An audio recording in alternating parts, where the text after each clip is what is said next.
This is Heavy Conversation with Bruce and Jody, a podcast where we talk about being a big guy in today's world. I'm Bruce. And I'm Jody. Here we go. Here we go. All right, here we go. All right, here we go. All right. Well, today we're going to be talking about how to up your style game. That's perfect. Yes, there are many things that you can do here to take your everyday kind of boring, if you're bored with your look, kind of look and turn it into something. Yeah, you just want to change it up or find out what would actually work for your body type and size and all that jazz. Yes. Yeah, it's going to be exciting. Before we do that, it's time to open the beer. Ooh, yeah. I think I'm a little dehydrated today. So. Yes. So this beer will help you hydrate. Yeah. Hydrate with beer. That's right. So today we are drinking a vintage. This is Fuller's Vintage Ale. It is a 2009 vintage. Vintage beer? Yes. So bottle conditioned since 2009, apparently. Okay. Yeah. So this is a new experience. Vintage beer. It should be a good one. Okay. We'll have to see. There we go. Yeah. Right. Whoa. Or does this mean it's just old beer? Tricky. Here. I'm going to give this to you. Give it to the expert. Here. I've never seen it. I know how to bottle opener crack like that a before. beer open. It's amazing. Oh, look at that. Oh, yeah. It's all fancy. Nice. So what is this? Fuller's? Yeah, so it's a vintage ale, and I will let me tell you a little about it. Brewed once annually with the year's finest malts and hops. The flavors apparently change the longer that it's in here. Smells so pretty good. I like that. It sounds weird. Vintage beer. I'm like, is that just an old? I'm like, do they? Yeah, I don't get it, but whatever. We'll find out. Mm-hmm. I'm a big fan of Fuller's, so this is. I was like thinking skunky beer or something like that when I'm like vintage, but no, that's good. Oh, sorry. I thought you did a full one. I just did a little. I'm just sampling over here. Apparently, I'm gonna really get into this. All right, that's all right. I like that. Yeah, it's good. Give me that. I'm gonna fill malty? This glass up. Yep. Malty, yeah. Caramely, honey, maybe. Yeah, sorry. I know. That's all right. I'm happy to. Okay, cheers. Here. That's good. I don't need. All right. Well, now that we can hydrate and enjoy these libations, I like that. Yes. Okay. So upping your style game. Yes, we're going to up it. So, so one of the things that I run into this every few years is that I will I'll add something or change my style in some way, and I kind of feel like it gets stale. You know, I want something else in my look. I want it to be more unique, or I want to try something different. And yeah, you want to stand out a little bit, or be that style, the guy that everyone's like, ooh, I really like what you got on, or whatever. Yeah. And there's this idea in your head that you want to be this, but then in reality, it can be a little more difficult to go, okay, I'm going to try this purple shirt with the stars, or, whatever. Yeah. Just stepping out of your comfort zone. So I think one of the first things you have to think about when you're trying to up your style game is just being open. You have to be aware that you're going to step out of your comfort zone and that you're going to try different things. Yes, it's okay. That is okay. I mean, I think that's important even in everyday life. You need to be okay with being a little uncomfortable for a minute because you're changing your style, you're changing whatever you're doing. You need to be okay with a little bit of, I'm not sure how I'm liking this, but it looks good on me. Right. I think I'm really liking this. I'm digging it. I went through a phase where all I was wearing was black. Okay. And it was about as close to goth as I got in my mid 20s, and no eyeliner. No eyeliner. Dark dark and lots of skulls on clothing and things. I just kind of throw a skull on it. You bought it. There you go. Yeah. So I was doing a lot of black, and I partially it just kind of matched my mood at the time, but it was also one of those things where I was, it was before I had started Chubster, and I felt like it was kind of a way to hide myself, Yeah. I think a lot of guys get into that where it's like, I just want to not be noticed. Right. I just want to kind of be in the background and get through life, and no one's going to see me. But you need to be out there and be seen and be heard. And Absolutely. Yeah. You can fool yourself into thinking that that the one thing that you wear is the only thing that's going to work for you and the only thing that you're going to feel good in. And that's not the case. You really have to be willing to branch out. And I'm not saying you have to go from black to yellow. You know, it can be a step. It can be, okay, you know, I'm going to go from to gray. Yeah, gray, dark blue, you know, dark green, hunter green, like a something. navy. Yeah. You try those different things and just take that step. Yeah. And, you know, you can see a big difference and you feel that in what you're wearing. And I also don't think it doesn't need to be expensive. It doesn't need to be like a complete wardrobe change. You're not like going in your wardrobe or your closet and throwing everything out. Right. You're just going to be adding pieces here and there, adding a couple things over time. It doesn't need to be this huge shift. That's a great point, because it can just be a step that, okay, you're wearing one thing that you always wear, that you're always comfortable with, but add something else, add an accessory, or try a shirt that's a different color and, you know, match those things and go with that. Try suspenders instead of a belt. I think I love that look. Suspenders. I think that really, even without the suit, like over a shirt or even over a t-shirt, I think that looks can be kind of cool. They have all kinds of different, like, I think I should have wrote what types of suspenders, but there's like the one that kind of looks like a gun holster sort of thing, but without the gun. Right.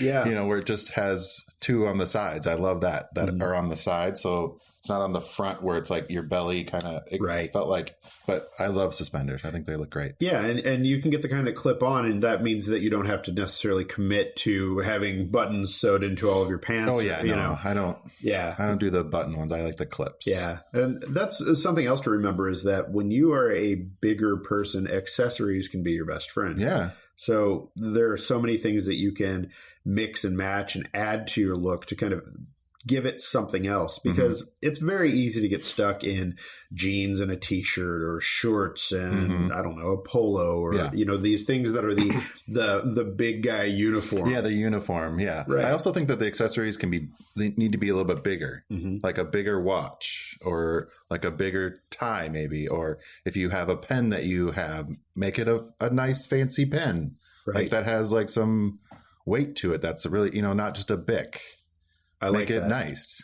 Yeah. It's having the right kind of accessory is really important. And, you know, you can also consider, when it's cooler, you can consider layering. You know, trying to add something to your look through layers, which you know, don't do it in the summer. You know, but I think you can certainly do something like that in the colder months and kind of bring something new out of your look. Yeah. I think another thing is like grooming, I think, is a really important aspect of like upping your style. Like facial hair, we both are beard guys. Right.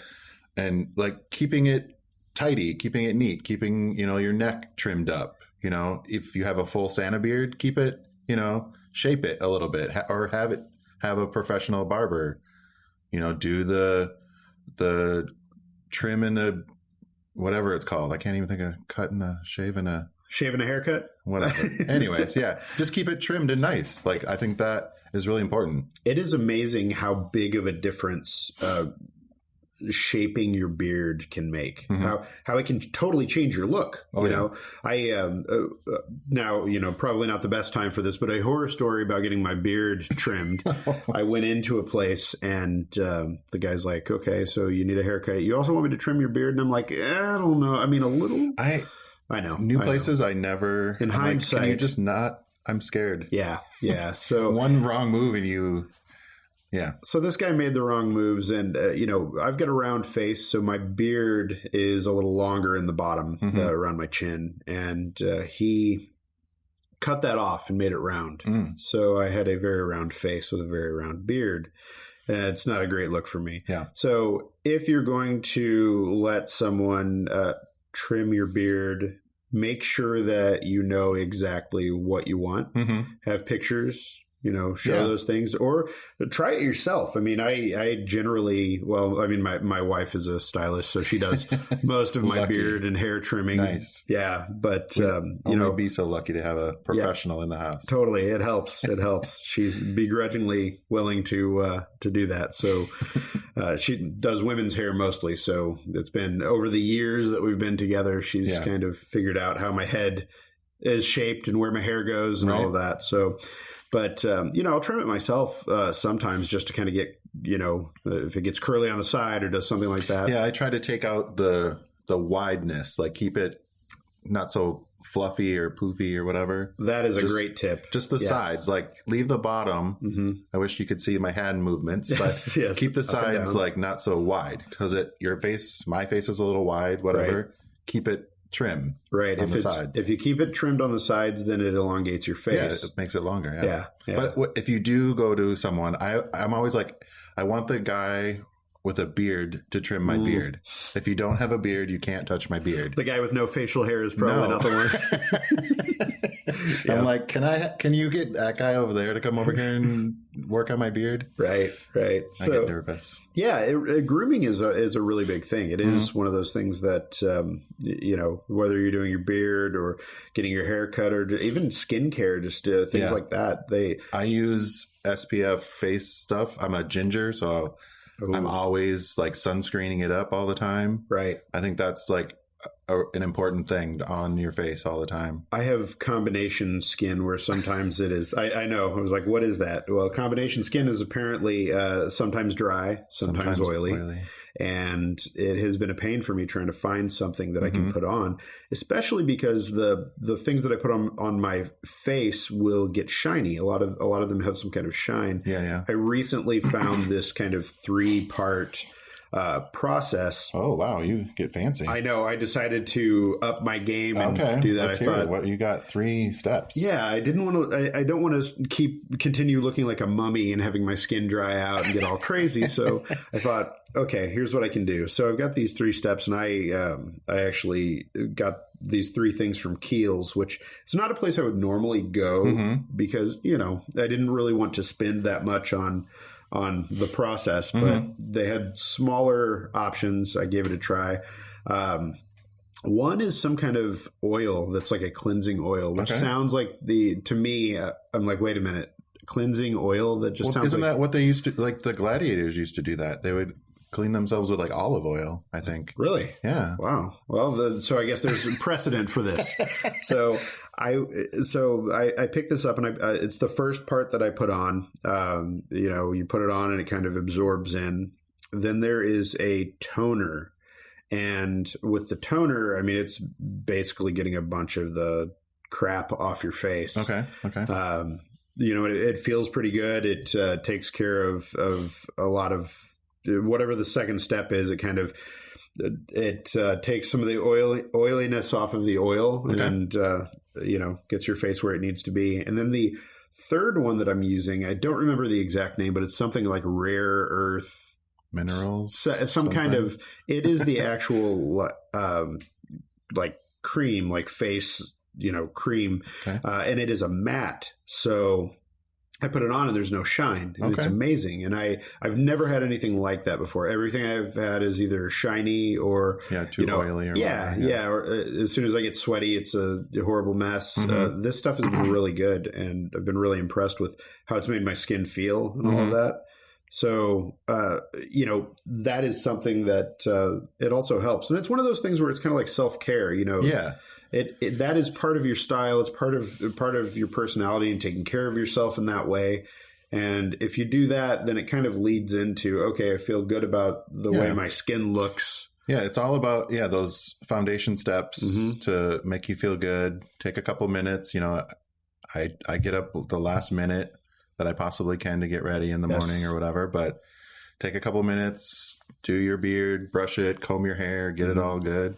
Do you have any beard care products? Like, do you use a beard oil? I do use a beard oil. Yep. I have he is or was the world beard champion, Madison Raleigh. He has a Rides mustache and beard wax oil stuff. Nice. It's amazing. I love it. Use it pretty much every day. Yeah. Nice. Yeah, I know that's. And I brush my beard 100 times every day. No, I'm kidding. You count each brush? 1, 2. But I do have like a weird, crazy, bristly, I don't know what, boar's hair, I think it is, like brush. It feels good. I like it. It's like, that's nice. Yeah. I mean, that skin under your beard, it's easy to forget about it. Yeah. Well, because it'll dry out. Your hair like pulls all the moisture out of your skin and you get like dandruffy. Totally. Or it gets like itchy and you're like, And I noticed that if I'm not using my beard oil and conditioning and all of that, then if I miss, a week or if I miss a couple days or something, you'll start to feel it feels dry. I used to have all the like beard washes and all that stuff, but now I just use my regular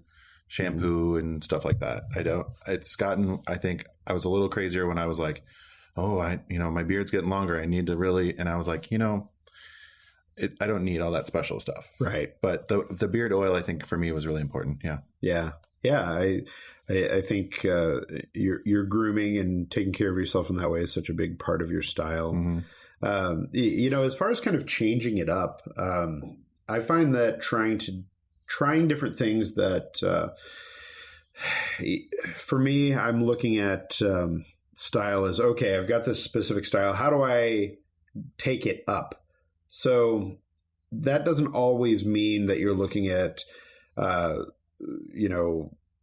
more glamorous things, more expensive pieces. Mm-hmm. For me, button down shirts and jeans and boots were kind of my thing over the last few years, and thinking about how I can sort of get out of that. And I haven't totally, because I still like that stuff, but thinking more about being casual, and especially as summer's coming along, it's like, okay, how about some colorful tanks and some shorts that fit me well, and I don't know, boat shoes, or some kind of slip on that I can use, that I can wear, that is just easy for summer. Doing things like that. It's not always about going more expensive and going for it doesn't. Yeah, like I said, it doesn't have to be this expensive endeavor. I think the most important thing is really getting the clothes that are fitting for your body. Right. I think a lot of men get stuck in, I'm just going to wear this really big t-shirt or really big jersey, and it's going to hide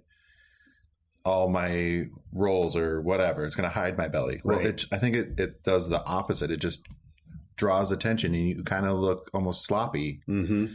Get a shirt that actually fits on your body. Right. You're not fooling anyone with the really big, shirt. And big guys are scared of more form-fitting stuff, and I get it, because traditionally when you're thinking about something that's more form-fitting, you're thinking about something that doesn't fit you well, that is too tight or whatever. But a lot of modern cuts of clothing, it's tighter in all the right ways, and you can find things that fit you well, and it really pulls together your look. It makes you look like you've thought through what you're wearing. You actually thought about. Yeah. Hey, I'm leaving the house today. I want to put my best foot forward and look my best. Right. And it's not bad to show off your shape. There's nothing wrong with that at all. So it's your body. You got to just love it. And get a shirt that actually fits. Yes. And even if it's, it's nice to get those expensive shirts, but it doesn't have to be super expensive. It can be just a Target shirt or whatever shirt. They have, great shirts. Totally. And conversely, if you are wearing t-shirts and jeans all the time and you want to add a little something to it, think about, a blazer or a jacket or something. I mean, you can do these little things that will up your style without taking you totally out of your comfort zone. And it will totally change your look. And really, for me, when I started to see that I could do things like that, and I'd try something that was totally out of what I perceived my style to be, and that it worked, it was like it opened up an entire new world. Yeah. So, and also, I don't think it means that you need to wear suits, a suit and tie every day. But if you are wearing a suit and tie, make sure that you have a tie that's actually long enough. I think I'm a longer guy, a taller guy. And you have to buy the extra long ties or whatever. Don't just tie it so that it's longer, because then you get that little piece, the little tail that sticks out or whatever. I think, what is that rule? Like your tie is supposed to hit your belt. It's supposed to. Yeah, it's supposed to hit your belt. It's weird like that. Yeah. And for people who haven't been able to make that work, a good secret is when it's cool enough to do this, if you have a vest or something, you can tuck your tie into that. Hide it. But you do definitely want to try to have a longer tie. And looking for longer ties, have you... I don't wear a lot of ties. I try to, as a rule, I try to stay away from... Yeah, I'm not a big tie person, Yeah, but are you able to find things that are fairly stylish? Oh, yeah. Longer ties? I mean, I think for me, I like to, if I do the suit tie thing, I do like more of a plainer shirt and use the tie as more fun. Colorful accessory. Use fun with the tie. I don't like to do the crazy shirt. Right. I like the crazy tie. Okay. Yeah, that makes sense. Yeah. Yeah, it really does. That is absolutely something I would tell everybody. Use accessories to your advantage. If you don't want to get out of your comfort zone with the look that you are used to, add an accessory. I mean, it could even be something as simple as a hat. Oh, yeah. Once I realized that I could wear kind of driving caps and things like that, I went through a phase where that was all I was doing. Is that like that hat right there? Is that what a driving? It's kind of a flatter, kind of like that. Okay, yeah. And I've experimented a little with these different kinds of caps to get a feel for what I like. But there was a time where that was all I was wearing. I will find something and just grab onto it and be like, all right, get it in every color and every fabric, and this is who I am now. And you just I'm stick the hat with that. guy. Yeah, right. Yeah. Oh, a paperboy hat. Paperboy hat. It's got a fancy name. Nice. Thanks, gallery. Yes. The judges. Yeah, we were just shopping at some place yesterday, I think, and I have a huge head, and I struggle to find hats. But it's like, I don't know, some weird size, but I do like them. I like, slap a baseball hat on, or whatever once in a while. So this hat that I have in here, I love the hat. I love the way it looks, but damn, is it tight. I mean, it kills my head. So I realized that I needed to get a hat that actually fit. Yeah. And so they do have big hats. So you just ask whoever. Yeah. I'm really partial to Gorin Brothers, which is they're a hat maker that does, they do a lot of kind of traditional looking hats. And when I say traditional, I'm not just talking like those kind of caps, but like everything from your fedora to what is that, bolo? Wow, I don't even know hat names. Bolo. Yeah, that's a tie, not a hat. Yeah, right. you could wear a bolo tie as a hat. That would be amazing. I was like, wait, is that a tie or a hat? But they do all these great hats for bowlers. Okay, that's what the word. Thank I was you. Like bolo. The judges, they're coming in. The judges are good today. Yeah. We have a little side panel over here. Yes. In case you're wondering, to help us with words and stuff. Yes. Words and stuff. Yep. They do a good job. So yeah, I mean, it really does come down to different kinds of accessories. And I mean, you can do the same with shoes. You can change those out and try different things. Shoes are important. Like they're, you're going to be walking around in them, and make sure you got, if you need the wide shoes, get the wide shoe. Yes. Don't worry about it. Or right. Yeah. Don't skimp if you have the means. Sometimes the wider shoe is more expensive, but it is worth it, and it really makes a big difference. And I have a quadruple E foot, so normally I would wear a 10.5, but I have to wear like a 12. In a normal shoe? Yeah, in a normal shoe. And I did that for a long time. And then I realized... It messes up your foot. It does. And your shoes are longer, so you're tripping over things. And I noticed that a lot. And I still end up doing that with like Converse, because Cons, I don't think they make them in extended widths. So, I'll still have a pair of those, and they're longer, and I'll be walking up the steps in my house and I find myself tripping or whatever. On your face. Yeah. So it's worth it to get shoes that fit you well. You can even just try different things with that. There are so many different styles of shoes that you can try adding something like that to your look, and that can change it up completely in some ways. I also think, since I'm the underwear guy, starting with a good pair of underwear, like that base part, that's an all day, you're wearing that all day long. Like if you're not have a comfortable pair of underwear on, that's going to ruin your day, and you're not going to, And starts at the foundation. And I like the idea that, with underwear, you can, the sky is the limit. You can do different, try different designs, different looks. And it's kind of like it's your secret. Yeah. You can wear the crazy pattern and still show maybe not show but express your inner personality through your underwear. Right. Wear your crazy prints or whatever. Exactly. And ultimately a lot of style is really about how you feel and how you get your personality across. Yeah. So you need to show who you are through your clothes.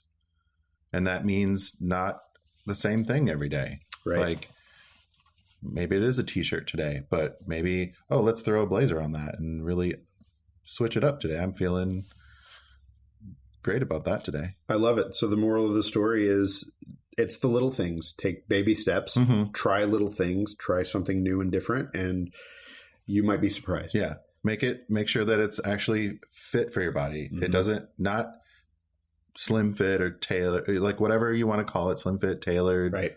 Just fit. It fits your body. Don't get the blousy, oversized, whatever it is. You don't want all that extra fabric because you're not fooling anyone. Right. Really with all the extra stuff. Here's what it comes down to. If you're fat, people know that you're fat. Yeah. And that's okay. Yeah. Own it. Yeah. Right.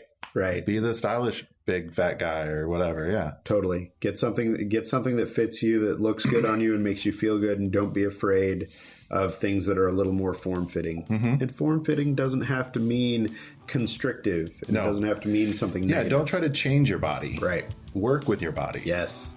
Work with your body. I like that. Oh. Perfect. Awesome. Well, I think we hopefully gave you a couple of insights here today about how to change it up a little bit. Don't be scared. We've solved yet another problem. Oh, yes. Yeah. We can check that one off the big guy problem list. Right. Perfect. Thanks for listening to Heavy Conversation. Be sure to like and subscribe on iTunes or wherever you get your podcast.